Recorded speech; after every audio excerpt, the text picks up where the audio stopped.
किसान भाइयों नमस्कार। एक बार फिर आपका प्रगतिशील किसान और खेती चैनल में स्वागत है। किसान भाइयों, आज के जमाने में रासायनिक खाद बहुत महंगे होते जा रहे हैं और मिलने भी बंद हो गए हैं। इसके लिए अपन को जैविक खेती पर आना पड़ेगा। तो जैविक खेती के लिए अपन को आज आपको एक ऐसी विधि बताऊंगा जो बिल्कुल सरल और कम लागत में लगती है और उससे सभी पोषक तत्वों से भरपूर खाद मिलता है। और इस खाद में तैयार की हुई सब्जियां फसलें कितनी स्वादिष्ट होती है, ना कोई बीमारी होती है ना कोई वो होता है। जैसे आज के जमाने में रासायनिक दवाओं का यूरिया डीपी का प्रयोग करने से कैंसर है, हार्ट अटैक बीमारियां फैल रही है। तो उनसे बचाव के लिए जैविक खाद देना चाहिए फसलों में और जैविक तरीके से ही तैयार करना चाहिए। तो किसान भाइयों, आज आपको देखिए मैंने ये केचुआ वर्मी बेड बना रखी है। इसमें केचुआ भैंसों का गोबर को ठंडा करके, गाय भैंस के गोबर को 5 दिन तक बाहर और थोड़ा पानी छींटे मार के और पलट उसको 1-2 बार पलटी करके और फिर ठंडा करके इसमें डालते हैं।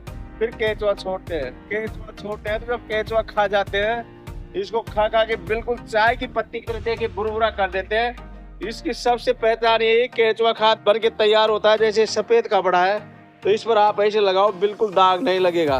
और अपन कच्चे गोबर को लगाएंगे तो कपड़े पे दाग लग जाएगा। आप देख सकते हो वैसे का वैसे साफ है।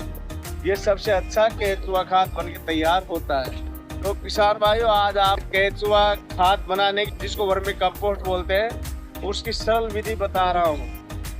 तो आप देखिए, इधर दूसरी बेड में मैंने कच्चा गोबर डाल रखा ठंडा करके ये, और आज इसको पूरी भरूंगा। मैं आपको अभी केचुआ दिखाता हूँ। आप देखिए इसमें कैसे केचुआ है। देखिए किसान भाइयों, थोड़ा अंधेरा होने के कारण आपको दिखाई नहीं दे रहे हैं। यहाँ केचुए भारी संख्या में है। ये गोबर का बिल्कुल ठंडा खाद है और जब बिल्कुल चाय की पत्ती की तरह इसको खा जाए, लगभग 120 दिन में बन के खाद तैयार हो जाता है। जब इसमें पानी का छींटा मारना बंद कर देना चाहिए, पहले छींटे मारते रहना चाहिए रोज और बोरी के टाप से ढक देना चाहिए। तो ठीक है किसान भाइयों, अब आपको प्रैक्टिकल बताता हूँ। किसान भाइयों, ऊपर ऊपर पंजा चलाना चाहिए।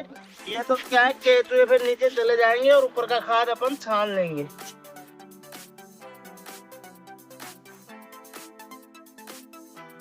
हाँ तो किसान भाइयों, वर्मी कंपोस्ट बनाने के लिए अपने सबसे पहले वर्मी बेड बनानी पड़ेगी। तो वर्मी बेड की साइज के बारे में आपको जानकारी दे देता हूँ। वर्मी बेड की लंबाई तो अपनी इच्छा के अनुसार कितने भी रख सकते हो, परंतु इसकी चौड़ाई 3 फीट और ऊंचाई 2 फीट से ज़्यादा नहीं रख सकते हैं, क्योंकि केचुआ 2 फुट से नीचे अपनी क्रिया नहीं करते हैं, 2 फीट की करते हैं। और मैंने तो 10-10 फीट की आपके सामने 2 बेड बना रखी है। इसकी 3 फीट चौड़ाई है प्रत्येक की और 2 फीट ऊंचाई है। और किसान भाइयों, ये प्रक्रिया आपको सब बता रहा हूँ।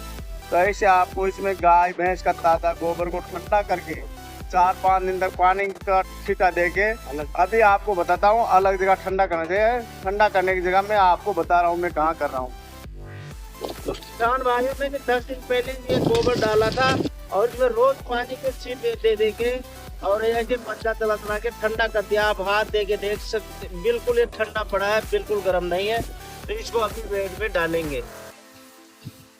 अभी बेड में डालते हैं अब लोग। तो किसान भाइयों, अब इसको वर्मी बेड में ले जाके डाल रहा हूँ।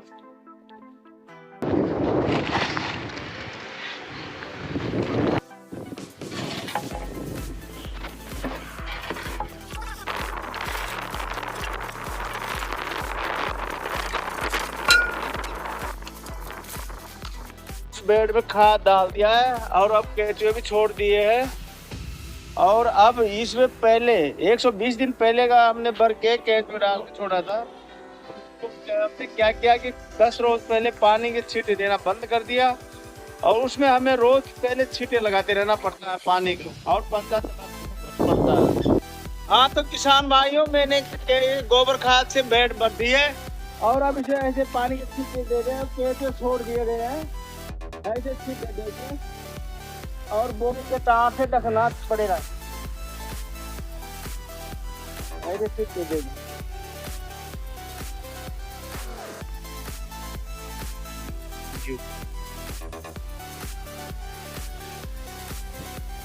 अब ये बोरी के टाट आपको दिखाई दे रहे हैं, तो इनसे ढकना, ऐसे ढकना है।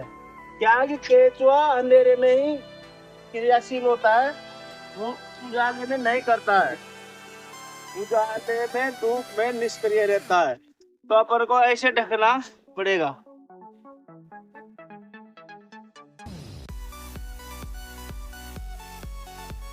हाँ तो किसान भाइयों, मैंने ये करीबन 130 दिन पहले बनाई थी। 10 रोज से मैं जो सूख गया पानी का छींटा देना बंद कर देते हैं, और जो ऊपर का सूखता है केचुए अंदर जाते जाते हैं, और ऊपर का थोड़ा थोड़ा छान लेता हूँ। अब इसमें क्या है कि केचुए अंदर गए, मैं ये आपके सामने छान लिया है और थोड़ा छान के दिखा रहा हूँ। किसान भाइयों में प्रैक्टिकल ही करके दिखाता हूँ, कोई फेक नहीं डालता हूँ। जिसका मुझे पूरा रिजल्ट मिलता है उसी का बताता हूँ। और अब ये केचुआ खाद अपने कई फसलों में जैसे बागवानी के पौधे लगाते हैं, उनमें डालना चाहिए। हर साल में 2 बार नाली खोल के डालना चाहिए। जो अपन टमाटर, मिर्ची, ककड़ी, खरबूजा, मतीरा बोते हैं, तो उनमें पहली जुताई पर डाल के और फिर बाद में फसल लगानी चाहिए, तो बेहतर रिजल्ट मिलते हैं। किसान भाइयों, मैंने प्याज इसी पे बोए। आप मेरे प्याज देखोगे तो ताजुब करोगे। मैं आपको प्याज दिखाऊंगा। ये छलना लेना पड़ेगा अपन को।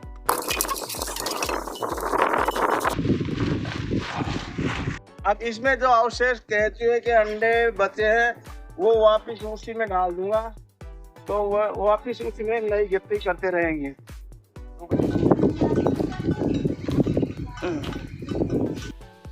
तो किसान भाइयों, आपके सामने केचुआ खाद बनके तैयार है, एकदम 100% प्योर। यह केचुआ खाद है। इसमें पूरे पोषक तत्व जो 17 तत्व पाए जाते हैं, nitrogen, phosphorus, potassium, zinc, boron, molybdenum, copper, iron, ferrous, सब पूरे तत्व होते हैं इसमें किसान भाइयों। मैग्नीशियम, मैंगनीज, कोबाल्ट, पूरे तत्व पाए जाते हैं। किसान भाइयों, ये सबसे बेहतर खाद बनके तैयार है। किसान भाइयों, इसको खाद छान के तैयार है। इसको कट्टे में भर के छायादार स्थान पर रखना चाहिए। अगर धूप में रख देंगे तो पूरे पोषक तत्व उड़ जाएंगे। तो किसान भाइयों, मैं कट्टे भर के रख रहा हूँ, ये आप देख सकते हो।